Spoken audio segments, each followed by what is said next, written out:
সরকারকে সঠিক পথে ফেরাতে রাজপথে নামতে হতে পারে বলছেন বিএনপি নেতারা।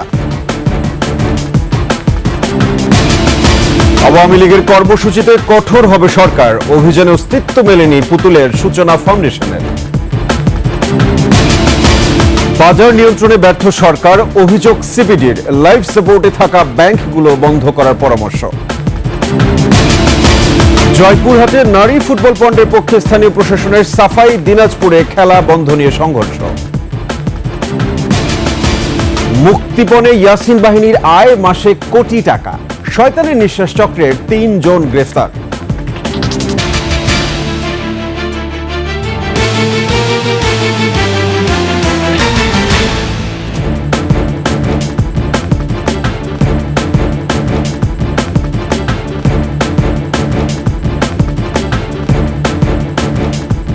শুনছিলেন সংবাদ শিরোনাম, আমন্ত্রণ রাতের ২১ সংবাদের সাথে আছি আমি সাব্বির আহমেদ। দর্শক, ২১ টেলিভিশনের সংবাদ একই সাথে সরাসরি দেখতে পাবেন আমাদের ফেসবুক পেজ www.facebook.com/2124 অনলাইনে।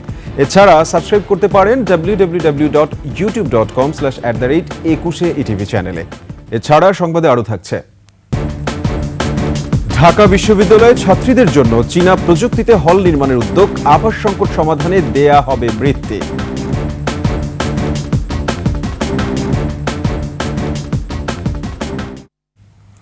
সরকারকে সঠিক পথে আনতে আন্দোলন করতে হতে পারে, এমনটা মনে করেন বিএনপির স্থায়ী কমিটির সদস্য সালাউদ্দিন আহমেদ।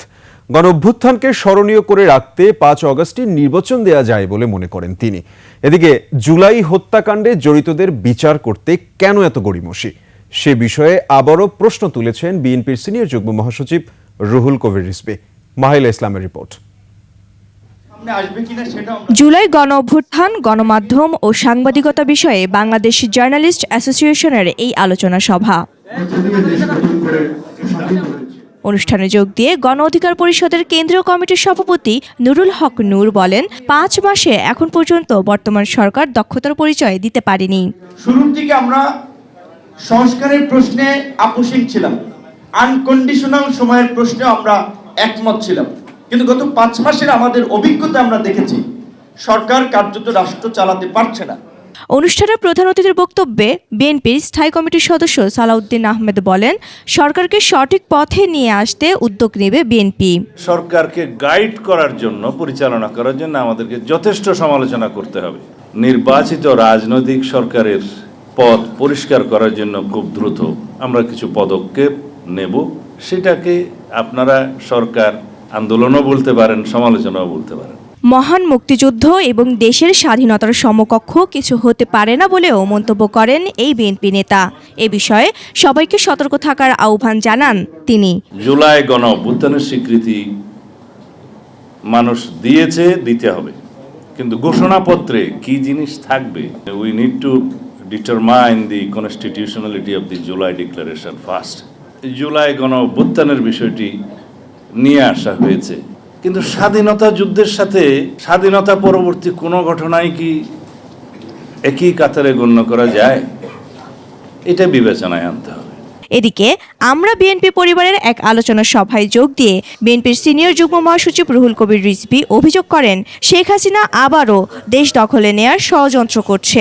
প্রত্যক্ষভাবে শটগানের গুলিতে, রাইফেলের গুলিতে এত শিশু বাচ্চাদের জীবন যারা কেড়ে নিয়েছে, তাদের বিচারে কেন এত গড়িমসি? স্পেশাল ট্রাইব্যুনালে এদেরকে গ্রেপ্তার করে আইনি প্রক্রিয়ার মধ্যে দ্রুততর সময়ে এদের শাস্তি বিধান করলে আজকে আহনাফের মা, আহনাফের পিতার বুকটা হয়তো কিছুটা শান্ত হতো। মাহিলা ইসলাম, ২১ টেলিভিশন, ঢাকা। এদিকে লন্ডন থেকে ভার্চুয়ালি ঝিনাইদহে এক কর্মশালায় যুক্ত হয়ে বিএনপির ভারপ্রাপ্ত চেয়ারম্যান তারেক রহমান বলেছেন, দেশে দীর্ঘদিন স্বৈরাচারী হাসিনা সরকার ক্ষমতায় ছিল, যে কারণে রাজনৈতিক দলগুলোর প্রতি মানুষের আস্থাহীনতা সৃষ্টি হতে পারে। কিছু কিছু মানুষ জিজ্ঞেস করছেন যে সত্যিই তোমরা করবা তো? এটি একটি আস্থার বিষয়। এই আস্থা ধরে রাখার দায়িত্ব কিন্তু জনগণের না। এই আস্থা, আমাদের প্রতি জনগণের আস্থা ধরে রাখার দায়িত্ব কিন্তু আমার, আপনার, আমাদের উপস্থিত সকলের, যারা উপস্থিত নেই, যার গায়ে একবার সিল লেগেছে বিএনপি, সেরকম প্রতিটি নেতাকর্মীর দায়িত্ব হচ্ছে এই আস্থাকে ধরে রাখা। জাতির কাছে ক্ষমা চাওয়ার পাশাপাশি অভিযুক্ত নেতাদের বিচারের মুখোমুখি না করা পর্যন্ত আওয়ামী লীগকে কোনো কর্মসূচি করতে দেবে না সরকার। বুধবার সংবাদ সম্মেলনে এমনটাই জানান প্রধান উপদেষ্টার প্রেস সচিব শফিকুল আলম। বলেছেন, দলটির নেতারা এখনো পর্যন্ত ক্ষমা চাওয়ার বদলে জুলাই বিপ্লব নিয়ে মিথ্যাচার করে যাচ্ছে। মেহেদী হাসানের রিপোর্ট। গণ অভ্যুত্থানের পর থেকেই পলাতক শেখ হাসিনা সহ আওয়ামী লীগের প্রায় সব নেতা। তবুও অন্তর্বর্তী সরকারের পতনের ডাক দিয়ে দলের ফেসবুক পেজে ঘোষণা করা হয়েছে ফেব্রুয়ারি জুড়ে হরতাল অবরোধ সহ বিভিন্ন কর্মসূচির। এ ব্যাপারে দৃষ্টি আকর্ষণ করা হলে দলটির যে কোনো কর্মসূচিতে সরকারের কঠোর অবস্থানের কথা জানান প্রধান উপদেষ্টার প্রেস সচিব। বাংলাদেশে যতদিন না তারা ক্ষমা চাচ্ছে, যতদিন না তাদের এই লিডারশিপকে ট্রায়ালের মধ্যে আনা হচ্ছে এবং তাদের সাবমিট টু জাস্টিস এবং তাদের যতদিন না তাদের অ্যাকাউন্টেবিলিটির মধ্যে আসছে, ততদিন তাদের কোনো প্রোটেস্ট করার আসলে করতে দেওয়া হবে না। জাতীয় নির্বাচনের দিনক্ষণের ব্যাপারেও সরকারের আগের অবস্থানের কথাই জানান তিনি। যেটা নিয়ে কাজ হচ্ছে সেটা হচ্ছে যে রিফর্ম, সেই রিফর্মের আমরা আশা করছি যে এই মাসের ফেব্রুয়ারি মাসের মাঝ বরাবর সমস্ত রিফর্মের রিপোর্টগুলো পাওয়ার পরে কনসেনসাস কমিশন কাজ করবেন। ওইটার পরে রিফর্মের উপরে অনেকগুলো নির্ভর করবে আসলে এক্স্যাক্টলি কবে ভোটটা হবে। গেল 6 মাসে দেশের অর্থনৈতিক পরিস্থিতি নিয়ে যারা সমালোচনা করছেন তারা সঠিক বলছেন না বলেও মন্তব্য করেন তিনি। এই গত 6 মাসে এই গভর্নমেন্টের যে অর্জন এটা অভূতপূর্ব। এক্সপোর্টের ফিগার আমরা বারবার বলছি যে আমরা এক্সপোর্টের কোনো ফিগার ম্যানিপুলেট করি না। এক্সপোর্টের গত 4 মাসের এক্সপোর্ট অন অ্যান এভারেজ 15% উপরে বেড়েছে। জয়পুরহাট সহ দেশের একাধিক জায়গায় নারীদের ফুটবল খেলায় বাধা দেওয়ার বিষয়টি সরকার গুরুত্বের সঙ্গে দেখছে বলেও জানানো হয় সংবাদ সম্মেলনে। তাদের সাথে কন্ট্যাক্ট করব, করে বলবো যে আপনারা। মেহেদী হাসান, 21 টেলিভিশন, ঢাকা। শেখ হাসিনার মেয়ে সাইমা ওয়াজেদ পুতুলের বহুল আলোচিত সূচনা ফাউন্ডেশনের ঠিকানায় অভিযান চালাতে গিয়ে প্রতিষ্ঠানটির কোনো অস্তিত্ব পায়নি দুর্নীতি দমন কমিশন। আর অবৈধ সম্পদ অর্জন এবং জালিয়াতির অভিযোগে সাবেক এমপি ধীরেন্দ্র দেবনাথ এবং আব্দুল ওদুদের বিরুদ্ধে মামলা করেছে সংস্থাটি। বিস্তারিত তঞ্জিলা তাসনিমের রিপোর্টে। আওয়ামী সরকারের থিঙ্ক ট্যাঙ্ক হিসেবে প্রতিষ্ঠিত ছিল বিতর্কিত সূচনা ফাউন্ডেশন, অথচ রাজধানীর ধানমন্ডিতে সেই শক্তিধর প্রতিষ্ঠানের ঠিকানায় অভিযানে গিয়ে এর কোনো অস্তিত্ব খুঁজে পায়নি দুদক। আমরা এসে এখন দেখলাম যে সেই ঠিকানায় প্রতিষ্ঠানসমূহ নাই। এদিকে 16 ব্যাংক হিসেবে 41 কোটি টাকার অস্বাভাবিক লেনদেন এবং প্রায় 5.5 কোটি টাকার অবৈধ সম্পদ অর্জনের অভিযোগে সাবেক উপমন্ত্রী ধীরেন্দ্র দেবনাথ শম্ভু ও তার স্ত্রীর বিরুদ্ধে করা হয়েছে পৃথক মামলা। জনাব ধীরেন্দ্র দেবনাথ শম্ভু এবং তার স্ত্রী মাধবী দেবনাথ জ্ঞাত আয়ের উৎসের সহিত অসঙ্গতিপূর্ণ, অস্বাভাবিক ও সন্দেহজনক লেনদেন করে উক্ত টাকা হস্তান্তর, রূপান্তর ও স্থানান্তর করে শাস্তিযোগ্য অপরাধ করায় তাদের বিরুদ্ধে মামলা রুজু হয়েছে। অবৈধ সম্পদ অর্জন ও জালিয়াতির অভিযোগে চাঁপাইনবাবগঞ্জ 3 আসনের সাবেক এমপি আব্দুল ওদুদ ও তার স্ত্রীর বিরুদ্ধেও করা হয়েছে মামলা। আব্দুল ওদুদ দ্বারা এবং তার স্ত্রী বেগম মনোয়ারা বেগম টাকা স্থানান্তর করত উত্তোলনপূর্বক আত্মসাৎ করায় একটি মামলা দায়ের হয়েছে। তানজিলা তাসনিম, 21 টেলিভিশন, ঢাকা। বাজার নিয়ন্ত্রণে সরকার ব্যর্থ বলে মনে করে Center for Policy Dialogue CPD. সংস্থাটি বলছে পণ্য সরবরাহ স্বাভাবিক রাখতে সরকারকে কঠিন সিদ্ধান্ত নেওয়া উচিত। অর্থনীতির স্বার্থে লাইফ সাপোর্টে থাকা ব্যাংকগুলো বন্ধ করারও পরামর্শ দিয়েছে সিপিডি। সঞ্জয় অধিকারের রিপোর্ট। অন্তর্বর্তী সরকারের সবচেয়ে বড় চ্যালেঞ্জ হয়ে দাঁড়িয়েছে দ্রব্যমূল্য নিয়ন্ত্রণ। সেই সঙ্গে রয়েছে ডলারের ঘাটতি মোকাবেলা আর ব্যাংক খাতে সংস্কার কার্যক্রম। ছাড় মিলছে না নানা পর্যায়ে বিক্ষোভ, ধর্মঘট আর মজুরি বাড়ানোর দাবি থেকেও। ফলে অর্থনীতি বদলে গেছে এমন দাবি করার অবস্থায় নেই নতুন সরকার। একই সুরে কথা বলছে Center for Policy Dialogue CPD. অর্থনীতির হালচিত্র তুলে ধরে গবেষণা সংস্থাটি বলছে নিত্যপণ্যের দাম কমাতে সরকার ব্যর্থ, নেতিবাচক হার রাজস্ব আদায়ে, তাই বাজেটে বড় ঘাটতি দাঁড়িয়েছে। এভাবে চললে অভ্যন্তরীণ উৎস থেকে আরও ধার নিতে হবে সরকারকে, যার প্রভাব দীর্ঘমেয়াদী। আমরা দেখেছি যে দামের ওঠানামাটা এটা অদক্ষতার সাথেও কিন্তু জড়িত রয়েছে। অত্যাবশ্যকীয় পণ্যের সরবরাহ শৃঙ্খলে চাঁদাবাজি, মজুতদারি, অযৌক্তিক মূল্য নির্ধারণের মতো অনিয়ম এগুলো মোকাবেলা করা সম্ভব হয়নি, যার কারণে সরকার বিভিন্ন পণ্যের দাম কমাতে পারছে না। গবেষকরা জানান, গত বছরের সেপ্টেম্বর পর্যন্ত খেলাপি ঋণের পরিমাণ প্রায় 2,85,000 কোটি টাকা। আদায়ের গতিও কাঙ্ক্ষিত নয়। বৈদেশিক মুদ্রার মজুদের ক্ষেত্রে জ্বালানি মূল্য, ব্যাংকগুলোর সংস্কার, ব্যাংকগুলোর ঋণ সহায়তা, মুদ্রাস্ফীতি নিয়ন্ত্রণের জন্য বিদেশি বিনিয়োগ বাড়ানোর জন্য উদ্যোগ, ব্যাংকিং খাতের সংস্কার, অনেক উদ্যোগ নেওয়ার পরেও ভিজিবল কোনো পরিবর্তন দেখা যাচ্ছে না। সিপিডির দাবি, রাজনৈতিক সংস্কার ছাড়া অর্থনৈতিক সংস্কার সম্ভব নয়। ফলে নির্বাচনের মাধ্যমে রাজনৈতিক সরকার প্রয়োজন। রাজনৈতিক সংস্কার না হলে অর্থনৈতিক সংস্কারও আসলে এগোবে না। সংস্কারের প্রয়োজনীয়তা সবার জন্য হলেও, সবাই এটা গুরুত্বপূর্ণ মনে করলেও, এটার বাস্তবায়ন আসলে নির্ভর করবে পরবর্তীতে রাজনৈতিক সরকার আসলে। গবেষকরা বলছেন, গত 4 বছরে 40 লাখ শ্রমজীবী বিদেশে গেছে, যার বড় অংশই মধ্যপ্রাচ্যে। কিন্তু রেমিটেন্সে তার প্রভাব এখনো নেই। একটা বৃদ্ধি দেখা গেছিল, একটা উল্লেখ। সঞ্জয় অধিকারী, 21 টেলিভিশন, ঢাকা। জয়পুরহাটে নারী ফুটবল পণ্ড করার পক্ষে সাফাই গাইল স্থানীয় প্রশাসন। উপজেলা নির্বাহী কর্মকর্তা বলছেন, নারীদের খেলাধুলার এমন বিষয়ে দেশের সংস্কৃতি এবং সংবিধান পরিপন্থী হলে প্রয়োজনীয় ব্যবস্থা নেওয়া হবে। আর ন্যাক্কারজনক এই ঘটনার তীব্র প্রতিবাদ জানিয়েছে বাংলাদেশ ফুটবল ফেডারেশন। জয়পুরহাট প্রতিনিধির তথ্যচিত্রে ডেস্ক রিপোর্ট। এটি জয়পুরহাটের আক্কেলপুর উপজেলার তিলকপুর উচ্চ বিদ্যালয়ের খেলার মাঠ। প্রতিষ্ঠানের অনুমতি নিয়ে এ মাঠে গেল বছরের নভেম্বরে আন্তঃজেলা ফুটবল টুর্নামেন্টের আয়োজন করে স্থানীয় টি স্টার নামের একটি ক্লাব। এর অংশ হিসেবে আয়োজন করা হয় নারী প্রীতি ম্যাচের। টিনের বেড়া দিয়ে নারী ফুটবলের আয়োজন করলে তা ভাঙচুর করা হয় মঙ্গলবার। এ ঘটনার পেছনে নারীকে অবরুদ্ধ করে রাখার পায়তারা হিসেবে মনে করছেন অনেকেই। নারী সাব চ্যাম্পিয়ন যখন হয়ে আসে, তারা তখন হচ্ছে গারে বাংলাদেশকে আমরা আগমন করি বা শুভেচ্ছা জানাই, তাদের আমরা নিয়ে আসি। এখানে তো ছোট ছোট বাচ্চা নিয়ে আসে, ভাঙাতে এটা উচিত হয় না। সর্বপ্রথম কথা হলো এটা। খেলাটা চলছিল গত 1-1.5 মাস 2 মাস থেকে চলছিল আর কি। তো চলতে চলতে হঠাৎ করে এতে কোনো অসুবিধা ছিল না আর কি। নারী খেলায় কোনো ধরনের আপত্তি থাকলে তা প্রশাসনের মাধ্যমেই সমাধান করা যেত বলেও মনে করছেন কেউ কেউ। গোটা বিশ্বে নারীদের খেলাকে কেন্দ্র করে অনেক উৎসাহ উদ্দীপনা দেখা যায়, অথচ তিলকপুরের ব্যতিক্রম। যদি এই খেলাটা বন্ধ করারই ছিল, তাহলে প্রশাসনের মাধ্যমে বন্ধ করাই উত্তম ছিল। আর প্রশাসন বলছে, নারীদের ফুটবল খেলা দেশীয় সংস্কৃতি ও সংবিধান পরিপন্থী কিনা তা খতিয়ে দেখা হচ্ছে। যদি এমন হয় যে সেটা আমাদের দেশীয় সংস্কৃতিকে, আমাদের সংবিধান, আমাদের সংস্কৃতিকে যদি কোনো ধরনের আঘাত হানে, কোনো বিষয় যদি আমাদের কাছে অভিযোগের বিষয় আসে, আমরা অবশ্যই সে বিষয়ে আইনগত ব্যবস্থা নেব। এদিকে টুর্নামেন্ট স্থগিত করায় নিজেদের ক্ষতির কথা তুলে ধরল আয়োজক কমিটি। দর্শকবৃন্দের আবেদনে এবং তাদের উৎসাহে আমরা একটি প্রমিলা প্রীতি ম্যাচের আয়োজন করি। সব কিছু ভাঙচুর এবং তছনছ করে প্রায় আমাদের লক্ষাধিক টাকার মতো ক্ষয়ক্ষতি হয়।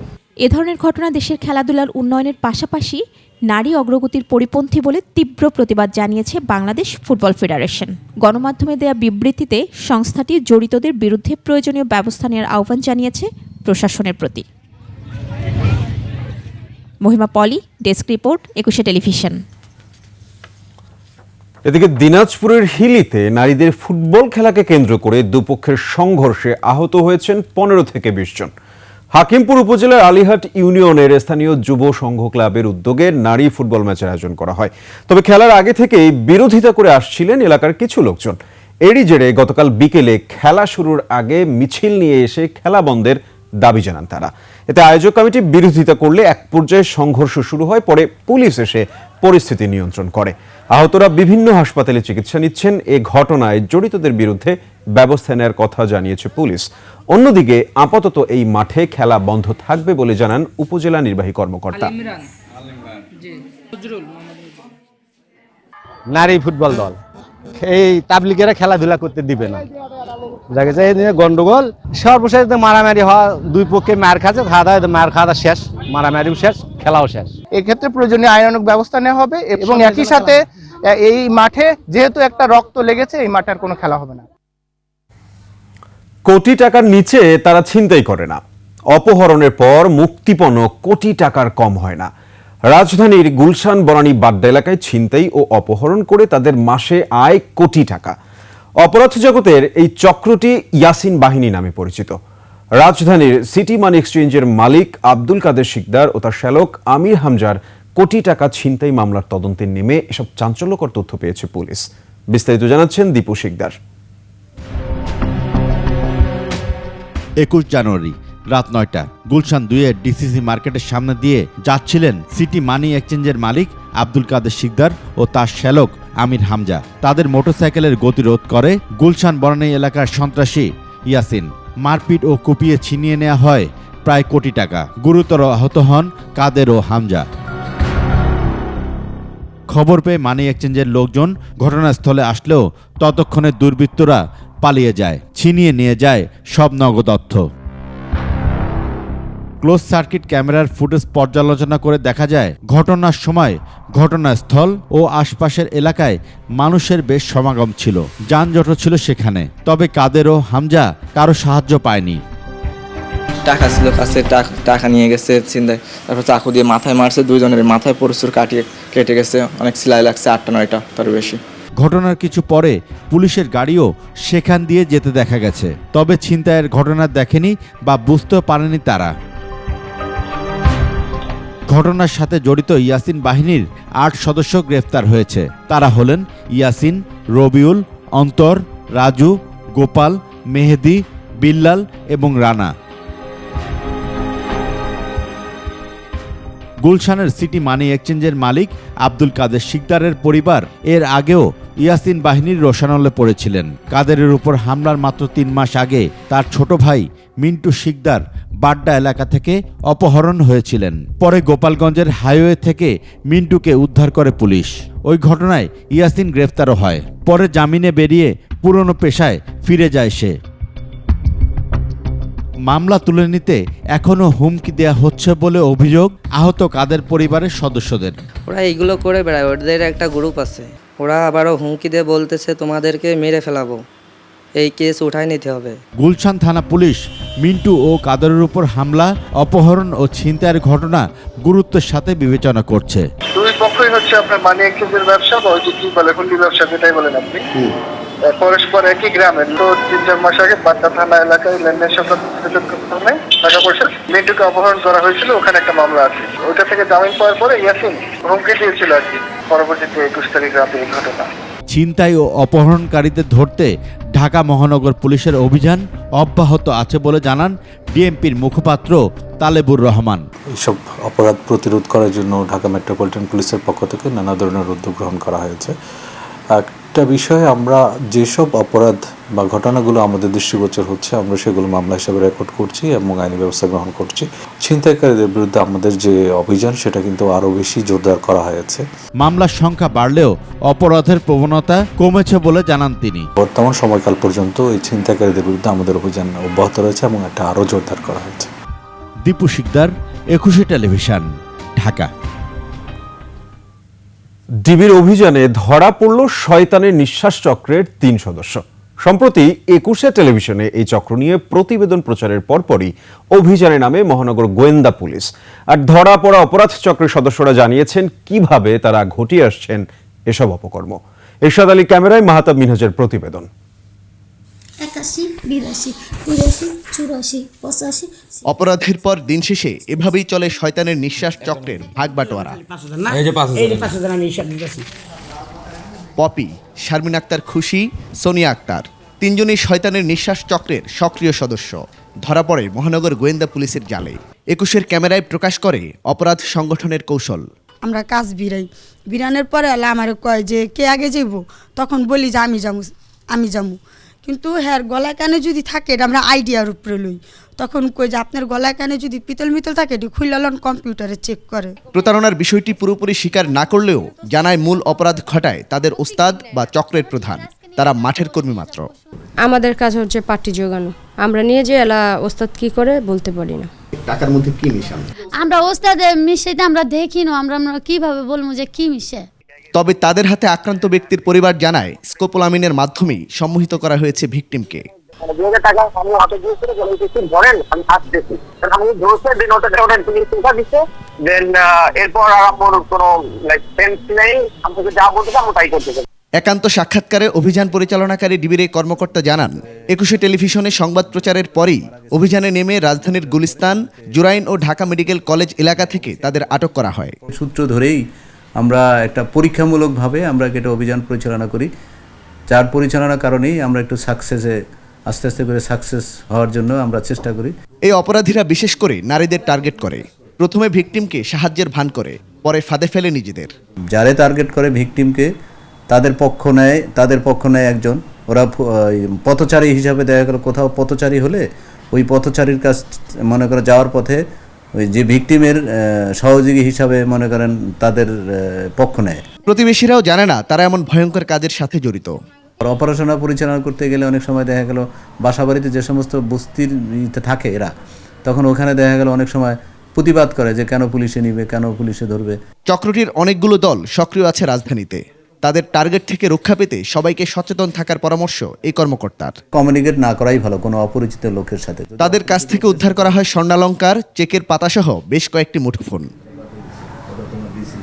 মাহতাব মিনহাজ, ২১শে টেলিভিশন, ঢাকা। দর্শক, নিচ্ছি সংবাদ বিরতি। যখন ফিরছি তখন অন্যান্য সংবাদের সঙ্গে আরও যা থাকছে। বিদেশে কাজের নামে যুদ্ধ করতে রাশিয়ায় পাঠানো হচ্ছে বাংলাদেশিদের, খোঁজ মিলছে না অনেকের। আবার আমন্ত্রণ রাতের ২১শে সংবাদে। শেখ হাসিনার ১৬ বছরের শাসনামলে দেশ থেকে পাচার হওয়া $২৩৪ বিলিয়ন ফিরিয়ে আনতে ওপেন সোসাইটি ফাউন্ডেশনের সহায়তা চাইলেন প্রধান উপদেষ্টা ডক্টর মোহাম্মদ ইউনূস। বুধবার সংগঠনটির চেয়ারম্যান অ্যালেক্স সোরোসের নেতৃত্বে প্রতিনিধি দল সাক্ষাৎ করতে এলে এই সহায়তা চান প্রধান উপদেষ্টা। এ সময় তাদের মধ্যে বাংলাদেশের অর্থনীতি পুনর্গঠন, পাচার করার সম্পদ সন্ধান, ভুল তথ্যের বিরুদ্ধে লড়াই এবং গুরুত্বপূর্ণ অর্থনৈতিক সংস্কার বাস্তবায়নের প্রচেষ্টা নিয়ে আলোচনা হয়। বৈঠকে অন্তর্বর্তী সরকারের গৃহীত সংস্কার কর্মসূচির প্রতি সমর্থন প্রকাশ করেন ওপেন সোসাইটি ফাউন্ডেশনের চেয়ারম্যান সোরোস। আর রোহিঙ্গা সংকটের বিষয়ে সংগঠনটির সাথে কথা বলেন প্রধান উপদেষ্টা ডক্টর ইউনূস। সীমান্ত হত্যা ও হামলা বন্ধ করতে হবে, এর জন্য বিজিবি বিএসএফ মহাপরিচালক পর্যায়ের সম্মেলনে বাংলাদেশের কথা বলার ভঙ্গি হবে ভিন্ন। এসব কথা জানিয়েছেন স্বরাষ্ট্র উপদেষ্টা জাহাঙ্গীর আলম চৌধুরী। নয়াদিল্লি সম্মেলনে ভারতের সাথে অসম চুক্তি সংশোধন বা বাতিল করার বিষয়েও আলোচনা হবে বলে জানান স্বরাষ্ট্র উপদেষ্টা। আরও জানাচ্ছেন প্রণব চক্রবর্তী। আগস্টে গণ অভ্যুত্থানের পর ভারতে আশ্রয় নিয়েছেন সাবেক প্রধানমন্ত্রী শেখ হাসিনা। অবৈধভাবে সীমান্ত অতিক্রম করে দেশটিতে রয়েছে ফ্যাসিস্ট সরকারের মন্ত্রী ও এমপিরা। এই অবস্থায় ভারত বাংলাদেশ সীমান্ত সমস্যা সহ অমীমাংসিত বিষয়গুলোতে আবারও দেখা দিয়েছে উত্তেজনা। সীমান্তে শূন্য রেখায় বেড়া নির্মাণ শুরু করে ভারত। এই অবস্থার মধ্যে ১৭ থেকে ২০ ফেব্রুয়ারি দিল্লিতে হতে যাচ্ছে ৫৫তম বিজিবি বিএসএফ মহাপরিচালক পর্যায়ে সীমান্ত সম্মেলন। আর সম্মেলন নিয়ে স্বরাষ্ট্র মন্ত্রণালয় হয়েছে প্রস্তুতিমূলক আন্তঃমন্ত্রণালয় সভা। পরে স্বরাষ্ট্র উপদেষ্টা সাংবাদিকদের বলেন, সম্মেলনে সীমান্ত হত্যা বন্ধ প্রাধান্য পাবে। বিএসএফ এবং অন্যান্য যারা যে আমাদের যে সীমান্তে যে হত্যা করছে ওটা যেভাবে হোক তাদের বন্ধ করতে হবে। বাংলাদেশের যে নদী আছে এই নদীগুলি পানিটা যেন সুষম বন্টন হয়, এটার ব্যাপারে আলোচনা হবে। 2010 সালে যে একটা চুক্তি হয়েছে, ওই চুক্তিতে কিছুটা অসম চুক্তি আমরা সাইন করে ফেলছি। এইগুলি কেন তো বাতিল যেন করা হয়, এই জন্য তাদের আমরা বলবো, মানে একবার আমরা বাতিল করে দিলাম বলবো না, ওই জন্য আলোচনা হবে যে এই চুক্তিটা এইভাবে হয় নাই, এটা এইভাবে হওয়া দরকার ছিল। ভারতীয় গণমাধ্যমের উদ্দেশ্যমূলক সংবাদ প্রচারের বিষয়ে কড়া বার্তা দেবে বাংলাদেশ। ভারতীয় এই যে গণমাধ্যম যে মিথ্যা সংবাদ পরিবেশন করে এবং এটা কিভাবে তারা বন্ধ করতে পারে এই ব্যাপারেও আলোচনা হবে। নূতনত্বটা হলো ওটা যে আগে যেভাবে কথাটা বলতো এইভাবে কথার টোনটা আলাদা হবে। বাংলাদেশে অবস্থিত অবৈধ ভারতীয় নাগরিকদের বিষয়ে কঠোর অবস্থানের কথাও জানান স্বরাষ্ট্র উপদেষ্টা। যদি তারা থাকে তাকে আইনানুগ ব্যবস্থা নেওয়া হবে। দিল্লির ওই বৈঠকে শক্ত অবস্থানে থাকবে বাংলাদেশ, জানান বিজিবি মহাপরিচালক। Border killing one of the main agenda. মোট কথা আমরা ওই যেটা বললেন কোনো ছাড়। আওয়ামী লীগ সরকারের পতনের পর ভারত বাংলাদেশ দুই সীমান্তরক্ষী বাহিনীর মধ্যে এটিই হবে প্রথম আনুষ্ঠানিক বৈঠক। প্রণব চক্রবর্তী, 21 টেলিভিশন, ঢাকা। জনপ্রতি লাখ টাকা নিয়ে অবৈধভাবে ভোটার করা হয়েছে 106 প্রবাসীকে। এনআইডি তৈরিতে ব্যবহার করা হয় স্থানীয়দের বায়োমেট্রিক তথ্য। ধরা পড়ার পর একজন উপজেলা নির্বাচন কর্মকর্তা ও ডাটা এন্ট্রি অপারেটরকে গ্রেপ্তার করেছে নির্বাচন কমিশন। শিউলি শবনমের রিপোর্ট। একটি চক্র জালিয়াতির মাধ্যমে দীর্ঘদিন ধরে জাতীয় পরিচয়পত্র তৈরি করে যাচ্ছে এমন অভিযোগ বেশ পুরনো। সম্প্রতি সুনামগঞ্জের জগন্নাথপুর উপজেলায় এমন একটি চক্রের সন্ধান পায় নির্বাচন কমিশন। আগারগাঁও নির্বাচন ভবনে সংবাদ সম্মেলনে বিষয়টি গণমাধ্যমের সামনে তুলে ধরেন এনআইডির মহাপরিচালক। তারা স্বীকার করে যে হ্যাঁ, তারা এটা করেছে। তিনি জানান, জাতীয় পরিচয়পত্রে অনিয়মের অভিযোগ খতিয়ে দেখতে গিয়ে এর সত্যতা পায় ইসির তদন্ত দল। এই লোকগুলো তো বিদেশে আছে, তাহলে ওদের তো ছবি আমরা নিতে পাচ্ছি না, অ্যাজ ওয়েল অ্যাজ হাতের ইমপ্রেশন, যেটা আঙুলের ইমপ্রেশন, ওটা তো নিতে পাচ্ছি না। অন্য লোকদেরকে দিয়ে এটা করানো হয়, হয় অল্প বয়স্ক লোকদেরকে দিয়ে অথবা অন্য একজনকে দিয়ে করানো হয়, এবং ওই কাগজের ছবি দেওয়া হয়, দিয়ে ওরা ভোটারটা করে ফেলে আর কি। ওখানে একটা চক্রই নাকি আছে, তারা এই কাজটা করে। তা আমরা আশা করি সেই চক্রটা এখন একটু ভাঙা সম্ভব হবে। প্রবাসী এসব নাগরিকের জাতীয় পরিচয়পত্র তৈরিতে লেনদেন হয়েছে কোটি টাকার উপর। তবে জালিয়াতির মাধ্যমে তৈরি এইসব কার্ড ব্যবহার করে কোনো সেবা নিতে পারবে না বলে জানান এনআইডি মহাপরিচালক। আলটিমেটলি কিন্তু এই কার্ডটা উনি ইউজ করতে পারবেন না, কারণ উনি যখনই বাইরে এই কার্ডটা ব্যবহার করবেন, উনি যখন ওই অন্য জায়গায় এই যে থাম্ব ইমপ্রেশন দিবেন, এটা কিন্তু মানে ম্যাচ করবে না। ম্যাচ না করলে উনি তো বিপদগ্রস্ত হবেন। বাড়ি বাড়ি গিয়ে ভোটার তালিকা হালনাগাদে এ পর্যন্ত নতুন 17,07,570 জনের তথ্য সংগ্রহ করা হয়েছে বলে জানানো হয় সংবাদ সম্মেলনে। আমাদের লোকজন আগের যে কোনো সময়ের চেয়ে অনেক বেশি সচেতনভাবে কাজ করছে। শিউলি শবনম, 21 টেলিভিশন, ঢাকা। বিদেশে কাজের কথা বলে রাশিয়ায় পাঠানো হচ্ছে বাংলাদেশিদের। বাধ্য করা হচ্ছে ইউক্রেন যুদ্ধে অংশ নিতে। তাদের অনেকে সন্ধান পাচ্ছে না স্বজনরা। এদের মধ্যে একজন কিয়েভে স্থল মাইন বিস্ফোরণে আহত হয়ে রাশিয়ার একটি বেসামরিক হাসপাতালে চিকিৎসা নিচ্ছেন। তিনি বাংলাদেশে স্বজনদের সাথে যোগাযোগ করলে ফাঁস হয় এই মানব পাচারের খবর। রাজবাড়ীর প্রতিনিধি জাহাঙ্গীর হোসেনের সহায়তায় ডেস্ক রিপোর্ট। ছেলে আহত হওয়ার খবরে কান্নায় ভেঙে পড়েছেন মা। স্বজনরাও উৎকণ্ঠিত। যে যুদ্ধের সাথে তাদের কোনো সম্পর্ক নেই, সে যুদ্ধে আরমানের আহত হওয়ায় বিস্মিত স্বজন ও প্রতিবেশীরা।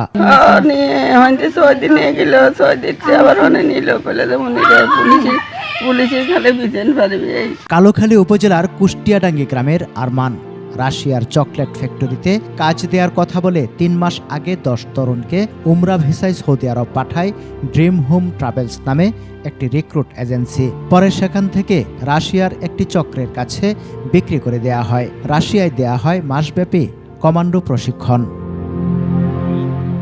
1 মাস ট্রেনিংয়ের মাধ্যমে তার এই যুদ্ধে নিয়ে যায়। যুদ্ধে নেওয়ার পরে সে আহত হয় বর্তমান সে ওই হসপিটালে ভর্তি আছে।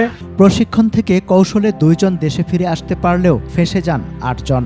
তাদের মারধর করে যুদ্ধে অংশ নিতে বাধ্য করা হয়। গত বৃহস্পতিবার কিয়েভে ইউক্রেনের ড্রোন হামলা প্রতিহত করতে স্থলমাইন বিস্ফোরণে গুরুতর আহত হন আরমান।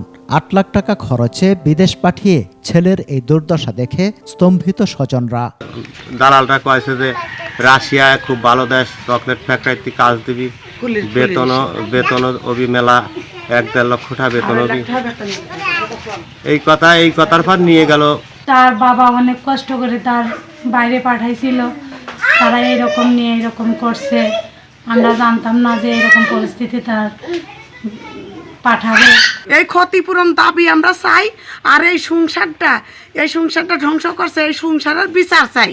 আরমান সহ প্রতারণার শিকার তরুণদের ফিরিয়ে আনা এবং অপরাধীদের বিচারের দাবি স্থানীয় জনপ্রতিনিধির। যুদ্ধে আহত হয়ে হাসপাতালে আছে এবং আমরা ওদের সাথে আলাপ করে আইনি প্রক্রিয়ায় আগাবে। বিদেশের নামে এসব প্রতারক চক্রের কঠোর শাস্তির দাবি ভুক্তভোগী পরিবারের। সমর ইসলাম, ডেস্ক রিপোর্ট, 21 টেলিভিশন।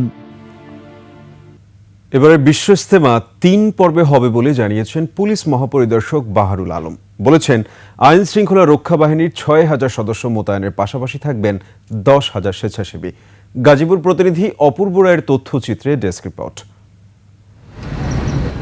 31 জানুয়ারি থেকে যুপাইরপন্থীদের অংশগ্রহণে শুরু হচ্ছে 58তম বিশ্ব ইজতেমার প্রথম পর্ব। সকালে ইজতেমা ময়দান পরিদর্শন করেন পুলিশ মহাপরিদর্শক বাহারুল আলম। পরে কথা বলেন সাংবাদিকদের সাথে। বলেন, সবকিছু মাথায় রেখেই আইন শৃঙ্খলা রক্ষায় কাজ করছে পুলিশ। যে অ্যারেঞ্জমেন্ট ছিল তার চাইতে এখনকার অ্যারেঞ্জমেন্ট অনেক উন্নততর, নিরাপত্তা ব্যবস্থা অনেক বেশি সুদৃঢ়। যে কোনো ধরনের নাশকতা কিংবা যে কোনো ধরনের ইল মোটিভ আমার বিশ্বাস আমরা আপনাদের সহযোগিতায়, আবারও বলি আপনাদের সহযোগিতায় আমরা এগুলো মোকাবেলা করতে পারবো ইনশাআল্লাহ। দুই পক্ষ একমত হওয়ার কথা জানিয়ে আইজিপি বলেন, আইন শৃঙ্খলা রক্ষা বাহিনীর সাথে কাজ করবে আয়োজকদের 10,000 স্বেচ্ছাসেবী। এর মধ্যে কোনো ধরনের দ্বন্দ্ব কিংবা মতদ্বৈধতা নাই, উভয় পক্ষই শান্তিপূর্ণভাবে করবেন এবং আল্লাহ চাহে তো আমরা এটা শান্তিপূর্ণভাবে আপনাদের সহযোগিতায় সমাধান করতে পারবো। পুরো ময়দান থাকবে সিসি ক্যামেরার আওতায়। কাজ করবে মোবাইল কোর্ট ও চেকপোস্ট। 5টি সেক্টরে ভাগ করে আমরা নিরাপত্তা সাজিয়েছি। 16টি ওয়াচ টাওয়ার থাকবে, সাব কন্ট্রোল রুম থাকবে আমাদের 15টি। পুরো মাঠটি 335টি সিসি ক্যামেরার আওতাধীন থাকবে। 31 জানুয়ারি থেকে 2 ফেব্রুয়ারি প্রথম পর্ব, দ্বিতীয় ধাপ 3 থেকে 5 ফেব্রুয়ারি, তার 8 দিন পর 14 ফেব্রুয়ারি থেকে ইজতেমা করবেন সাতপন্থীরা। 16 ফেব্রুয়ারি হবে আখিরি মোনাজাত। Khurshid Alam, desk report, 21 television. Dhaka বিশ্ববিদ্যালয়ে ছাত্রীদের আবাসন সমস্যা দূর করতে নতুন হল নির্মাণের উদ্যোগ নিয়েছে প্রশাসন। বিশ্ববিদ্যালয়ের 18,000 নারী শিক্ষার্থীদের জন্য হল রয়েছে মাত্র 5টি, যা প্রয়োজনের তুলনায় অনেক কম। বিস্তারিত তানজিলা তাসনিমের রিপোর্টে। আমাদের 4 মাস আগে ক্লাস শুরু হয়েছে, বাট এখনো সিট পাইনি। ঢাকা বিশ্ববিদ্যালয়ে দেশের বিভিন্ন অঞ্চল থেকে আসা বেশিরভাগ শিক্ষার্থীদের অবস্থা এমনই। সংকট এতটাই প্রকট, প্রথম বর্ষের ছাত্রীরা হলে কোনো সিটই পায় না। আমার হল এসেছে সুফিয়া কামাল হল, কিন্তু আমি হলে এখন পর্যন্ত সিট পাইনি। আমাদের একটা সেমিস্টার শেষ হতে যাচ্ছে, তো এখনো হল পাই নাই। আবাসন সংকট থাকে, সেটা তার লাইফের জন্য একটা বড় ট্রমা। তখন ঢাকা ইউনিভার্সিটিতে চান্স পাওয়া তার জন্য মানে আশীর্বাদ তো দূরের কথা, বরং তার জন্য কষ্টের হয়ে যায় এটা। বিশ্ববিদ্যালয়ের বিদ্যমান 5টি হলে ধারণ ক্ষমতা যেখানে 4,843, সেখানে ছাত্রীর সংখ্যা প্রায় 5 গুণ বেশি। এ অবস্থায় হলের প্রভোস্টরা চাইলেও ছাত্রীদের জন্য কোনো সিটের ব্যবস্থা করতে পারেন না। তবে কমতি নেই তাদের চেষ্টার। প্রতি বছর 6 থেকে 800 বেড হলে অ্যাটেস্টেড হয়, বাট হলের ক্যাপাসিটি অনুযায়ী হলে তুলতে পারে 2 থেকে 250 বেড। ঢাকা বিশ্ববিদ্যালয়ের ছাত্রীদের আবাসনের এই সংকট নিরসনে চীনা প্রযুক্তিতে হল তৈরির উদ্যোগ নিয়েছে প্রশাসন। মেয়েদের 3টি হল করবার জন্য আমরা যদি এটা ঠিকমতো গুছিয়ে করতে পারি, এমনকি 4টি হলের সম্ভাবনা আছে। ন্যূনতম 3টি হল আমাদের হবে। এটা 2841 কোটি টাকার একটা বিশেষ বরাদ্দ আমরা সরকারের কাছ থেকে পেয়েছি। আমরা বিভিন্ন পর্যায়ে আলোচনা করে এটা অলরেডি বরাদ্দ হয়ে গেছে। উপাচার্য আশ্বস্ত করেছেন, যতদিন পর্যন্ত ছাত্রীরা হলে সিট পাবে না, ততদিন কর্তৃপক্ষ আবাসন বৃত্তি দিয়ে সাহায্য করবে তাদের। প্রথম বছরের আমাদের ছাত্রীদের জন্য একটা বিশেষ আপৎকালীন সহায়তার ব্যবস্থা করব। তানজিলা তাসনিম, 21 টেলিভিশন, ঢাকা। এবার আবিবা ফিন্যান্স লিমিটেড বাণিজ্য সংবাদ।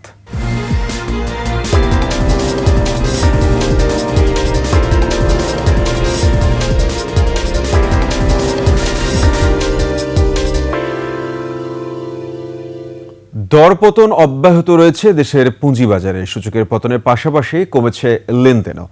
বুধবার দেশের প্রধান পুঁজিবাজার ঢাকা স্টক এক্সচেঞ্জের প্রধান সূচক কমেছে প্রায় 14 পয়েন্ট, অবস্থান করছে 5,112 পয়েন্টে। দিনের বেশিরভাগ সময় সূচক ছিল নিম্নমুখী প্রবণতায়। এদিন সূচকের পাশাপাশি কমেছে লেনদেনের পরিমাণও। ডিএসইতে লেনদেন হওয়া প্রতিষ্ঠানের মধ্যে বেড়েছে 124টির দর, কমেছে 206টির, আর অপরিবর্তিত ছিল 65টির দর।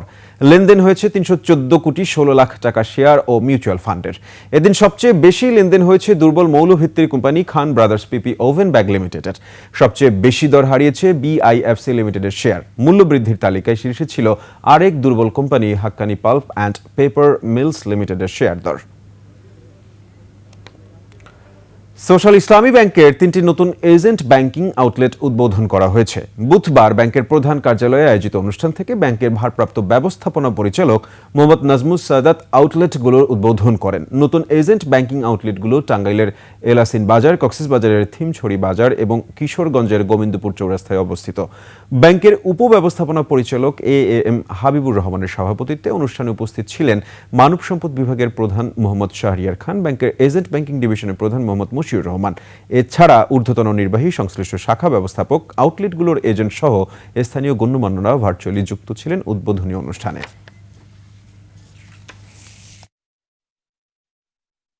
পটুয়াখালীতে আদালত চত্বর থেকে মামলায় হাজিরা দিতে আসা এক আসামিকে তুলে নিয়ে হাতুড়ি পেটা করে মারধরের অভিযোগ পাওয়া গেছে। আহত ওই ব্যক্তির নাম সোহাগ মিয়া। বুধবার দুপুর 2টার দিকে পটুয়াখালী জেলা জজ আদালতের সামনে এ ঘটনা ঘটে। আসামি সোহাগের স্বজন ইউপি চেয়ারম্যান বাবুল মিয়া জানান, পুরনো একটি মামলায় কলাপাড়া থেকে 10 থেকে 12 জন পটুয়াখালী জেলা জজ আদালতে হাজিরা দিতে যান।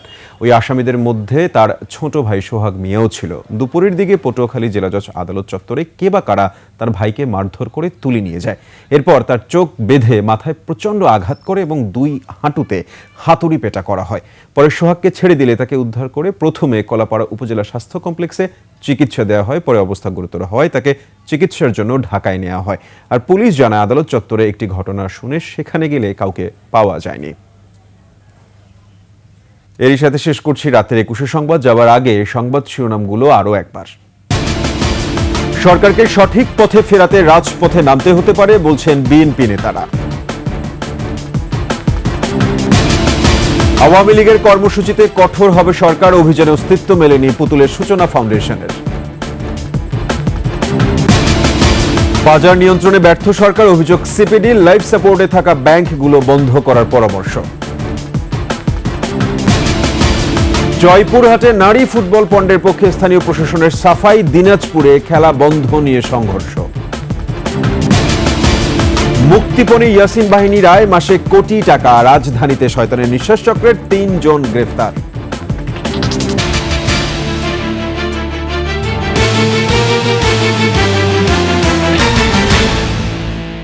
দর্শক, সর্বশেষ সংবাদ জানতে ডায়াল করুন 202 নম্বরে, আর ভিজিট করুন ekushe-tv.com এই ওয়েবসাইটে। ফেসবুকে ভিজিট করতে পারেন www.facebook.com/ekushe24 অনলাইনে। এছাড়া সাবস্ক্রাইব করতে পারেন www.youtube.com/@ekushe-etv চ্যানেলে। এতক্ষণ সঙ্গে থাকার জন্য সবাইকে ধন্যবাদ। পরবর্তী সংবাদ রাত 1টায় দেখার আমন্ত্রণ রইল। একুশের সাথেই থাকুন।